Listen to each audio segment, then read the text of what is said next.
This golden, peppy flower has the nourishing capability of healing dry, cracky skin. But how do you use its medicine? We'll add calendula to a specialty salve called a lotion bar.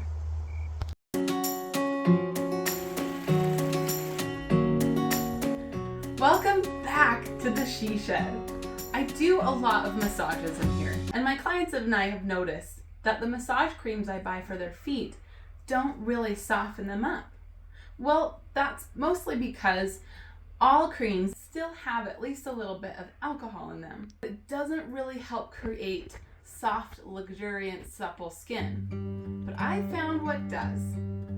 Lotion bars are made up of 3 simple ingredients, things that you would commonly find in your chapstick. We've got beeswax, shea or cocoa butter, and organic coconut oil. And we're going to add some beautiful herbal action to that with calendula today. It's the best thing ever for dry skin, hands down. First, we'll need to harvest some calendula. It's a common flower to find in nurseries, and it's really easy to grow. So once it blossoms, find yourself the most beautiful, open, tender young flowers and harvest them. Their medicine is the strongest after they've opened, but before they get all scraggly looking. However, if you have a patch with flowers this old, you can save seeds for next year's flowers. Once you've picked them, get them home, dry them, and add them to a labeled jar until you're ready to make lotion bars. We're going to use equal parts shea butter, coconut oil, and beeswax. I only have about 7.5 ounces of beeswax left, so that's our limiting ingredient. So the rest of them will be 7.5 ounces, 7.5 ounces. So operating with a double boiler inside my Instant Pot, I'm going to add in the first 2 ingredients, which are shea butter and the coconut oil. Now that's quickly going to melt, and we're going to add in our calendula in order to make an oil infusion. So for about 400 grams of the oils that we're melting down, we want to add 1/4 part of herb.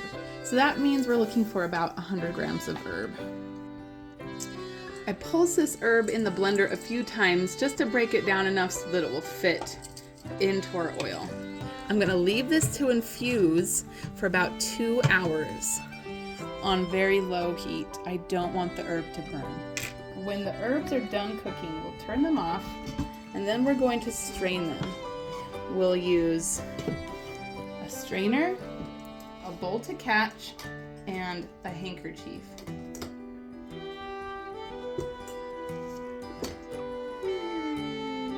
And now, while our herbs cool down and strain, we will melt the beeswax. Make sure that once you're finished straining out your calendula, that this oil infusion is still going to be a 2-to-1 ratio with your beeswax. I lost a couple of ounces once I strained off the herb matter, so I need to add a couple, otherwise my end result will be too waxy. Now that our beeswax is melted, we can turn it off. Our oil infusion that we're adding here, look at that beautiful rich color now, is still warm. But if this was cold, if you were adding a cold infusion, you would want to keep the beeswax warm for a little while longer to incorporate. Okay, once those are all incorporated, we're going to pour it into our molds. I have 2 sizes. I make a little lotion bar sample that I can give out during massages, and I also make a large size that I can sell or give away as gifts. 1, 2, 3. Nice. I'm so glad you were here to make lotion bars with me today. I think you'll agree that they're the best thing ever for dry skin. I hope you get lost in a patch of calendula really soon. Your feet and your dry skin will thank you. And until that time, choose freedom.